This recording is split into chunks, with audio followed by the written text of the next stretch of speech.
Hi, I'm Jeff, the Thrifty Overlander. In this video, we're going to go on an adventure, so come along. Hi everyone, this next adventure is our first week of October trip that Lori and I take every year, and this one we based out of southern Utah and a little bit of northern Arizona, and we stayed in the Kanab area. It's pretty surprising how much there is to do in the area and how much beautiful scenery and variety of stuff to see. Here we are at the White Pocket, just getting up to the formations. Looks pretty interesting so far.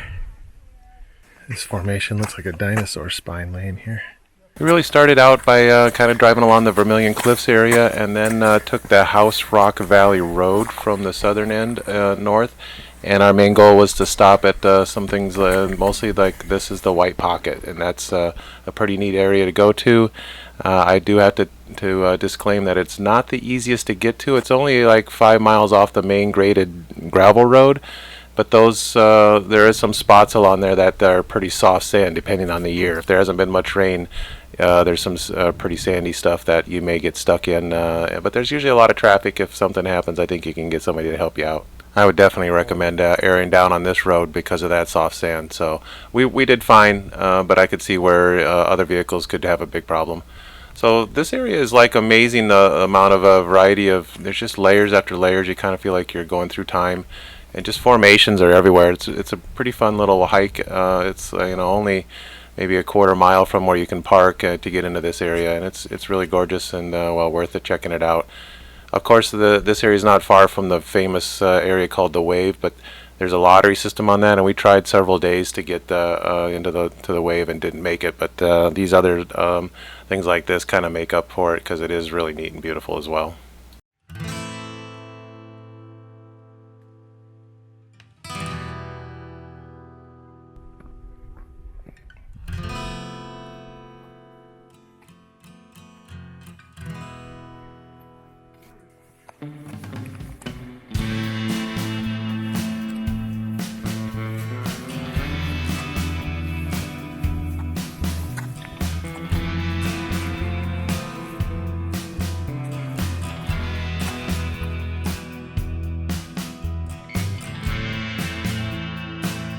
After the White Pocket, we headed north again along House Rock Valley Road, and another stop along there was Wire Pass and Buckskin Gulch.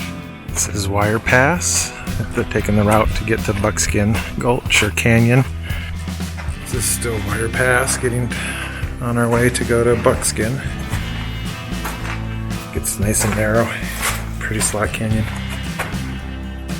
Alright, we're in Buckskin Gulch now. Kind of met up with it and took a right heading downstream. See what that area's like. Get down to the narrow canyon. It is a bit more of a hike along the Wire Pass. I'm not exactly sure, you can look it up, but it's something like a good mile or so. And in the heat, it can be a little bit more exposed and a little hot. But once you get down into the gulch, it's really shady, obviously, and nice and cool, and it's gorgeous. You can see how deep the water can get in here at one point. You get 30-40 feet up. You can go for miles down this gulch. I know some people do overnight backpacking. There's some nice campsites further down and everything else. So it's kind of decide what you want to do and how far you want to go. But we really just are looking for some good slot canyon views and nice fun.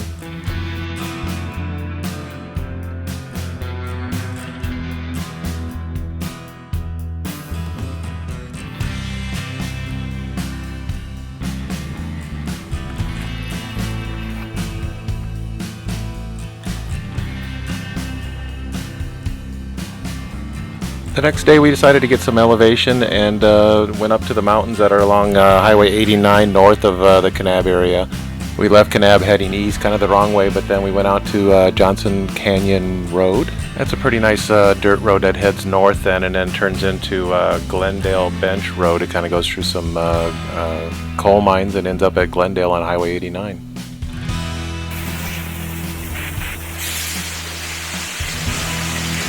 This is what's flowing from Cascade Falls. Actually an underground outlet from Navajo Lake up the hill from here. From Glendale, we headed up Highway 89 to Panguitch, and then that's where we basically got off onto 143. That's going to get you into the elevation of the mountains and all that. From there, we also made some stops at Cedar Breaks, really gorgeous overlooks. and then did this little hike to Cascade Falls. There's a trailhead that you park at, and it's not even a mile walk. It's nice, great overview. From there we also walked around some of the little lakes and stuff like that around the Duck Creek area. Because it's first week of October, the colors were great, and it's nice to see that pretty scenery of the mountains and the fall colors.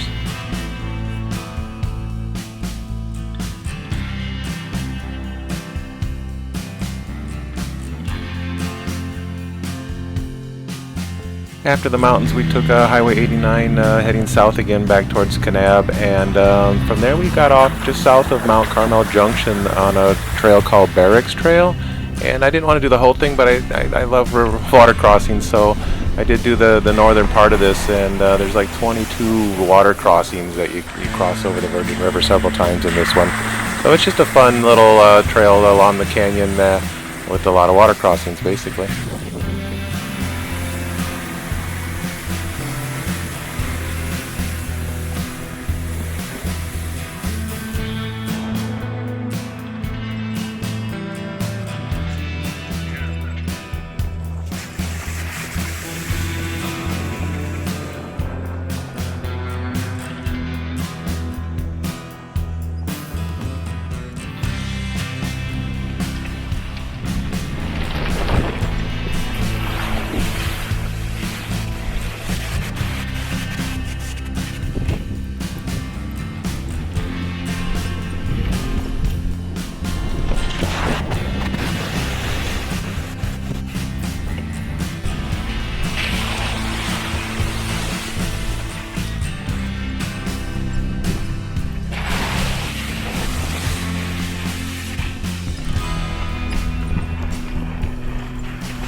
The next day we headed to the north rim of the Grand Canyon. It's a couple of hours south of Kanab, and it's a really neat area to get to. There's gorgeous meadows and a nice drive to get down there. We stopped at the visitor center on the north rim and checked out the views there, and everything is gorgeous. But kind of our main goal was to head to Point Sublime. It's a fairly well-known bucket list campsite, and it's kind of takes an off-roader to get to it. It's several miles of backcountry road. You can see here it's gorgeous with some the fall colors were everywhere, and you do need a special permit to camp there, which I had gotten a week before. All right, we got our camp set up at Point Sublime. We're all set up right there, and you can see right off the ledge here, and it just goes out and around the whole tip here. It's amazing. Alright, we're kind of nestled in the trees. This is our ladder out. Come right through here, and we got a view. Margaritas and a view. You can even see some rapids down in the river. It's gorgeous, a little hazy, but that's part of life. No big deal. Cheers! Sublime Point, Grand Canyon.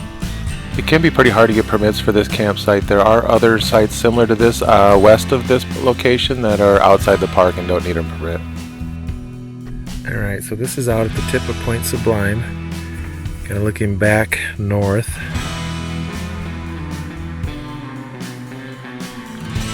Across the canyon. Over there's the south rim.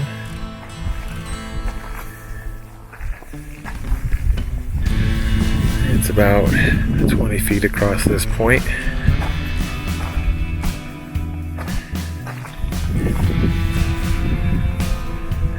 Looking west, and then back around to the northwest.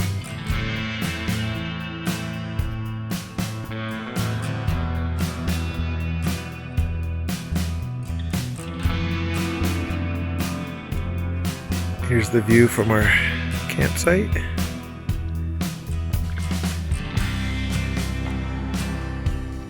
Nice. Alright, tonight's meal is some salmon and some rice pilaf. Looking good.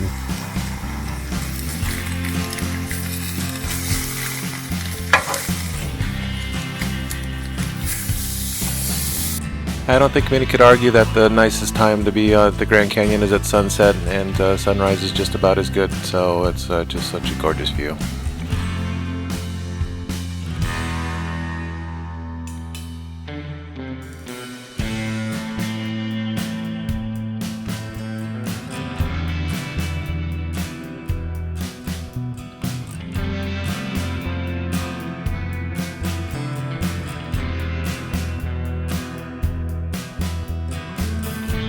The road in and out to Point Sublime goes through a lot of forest and a lot of aspen trees, so it's a really gorgeous to see this at this time of year. Like I said, this was the 1st of October.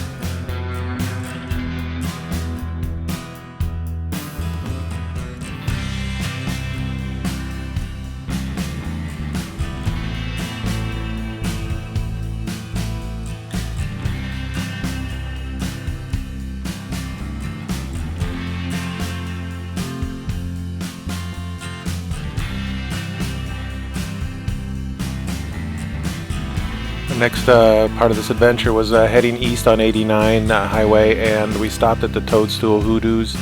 So I don't know, maybe a 3/4 mile hike from the parking spot, and then there's these really delicate hoodoos and stuff in the area, and it just a lot of the rock formations and colors and everything are pretty interesting as it is, so it's a pretty neat little stop.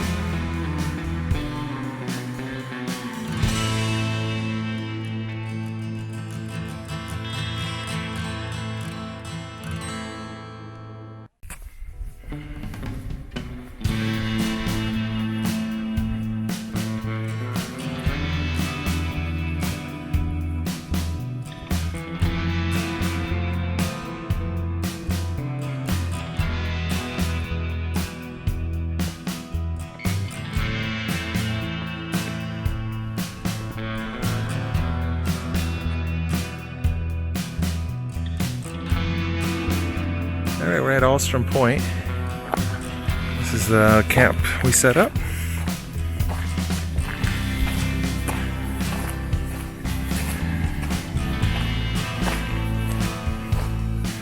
It's awning for some shade.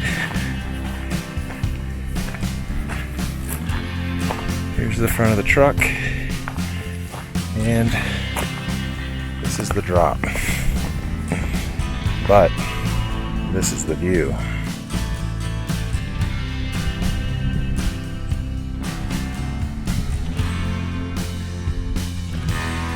Another group on the point down there. Alstrom Point is definitely another one of those bucket list campsites. The drive out there isn't too tough at all. Most of it is, there's like 25 miles or something like that of it's pretty graded dirt road, so that's no big deal. The last like 4 or 5 miles that from that main road down to the campsite, it can have a couple little rough spots in it, but nothing too extreme. A little bit of clearance, and I don't even think you need 4-wheel drive necessarily. This campsite is a lot like on the rim of the Grand Canyon. It's just such amazing views. Just sit there and stare at it for hours. Again, sunset and sunrise are just completely gorgeous, so they're definitely worth getting up for, hanging out for.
Alright, we're at Alstrom Point. We've got our table set up for dinner. We've got it going over here. We've got some steak and some taters.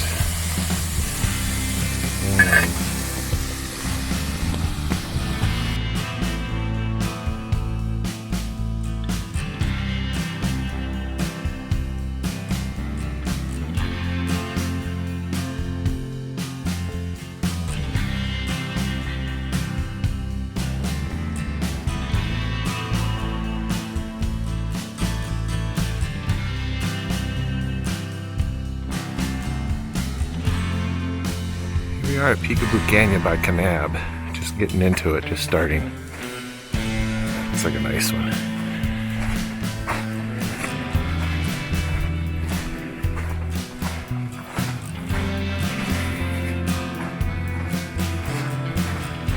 This Peekaboo Canyon is just a few miles north of Kanab, and it's definitely a good stop. It's gorgeous. It's well worth it. The only caution I have for you is that the road from the Highway 89 to get to the parking spot at the beginning of this canyon is really sandy, and there's a lot of people get stuck there constantly. We saw a couple people even with four-wheel drive vehicles having some trouble, and we really aired down and kept our speed up. There was some spots that was really soft and needed to keep going, or else we would have sunk right in as well. So the road can be a little bit hazardous. Some people do hike from the actual highway, and it's like a couple mile, 2-3 mile hike from there. It can be kind of hot out there, but you can do it from that. There are also plenty of tour companies that'll take you there and stuff like that. But if you do travel it on a vehicle, air down pretty far and keep your speed up. And if it's a wetter year or rainy time, that's a lot more packed and it won't be as big of a problem.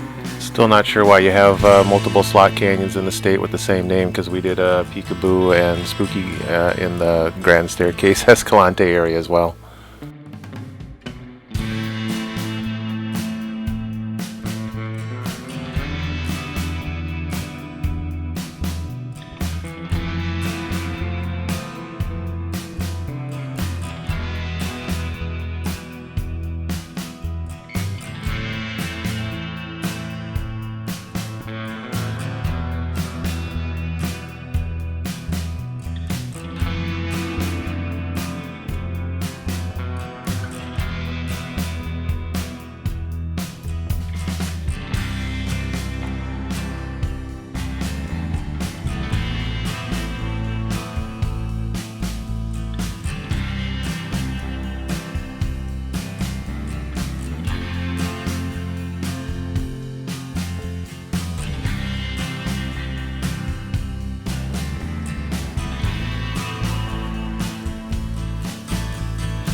Hey, thanks for watching.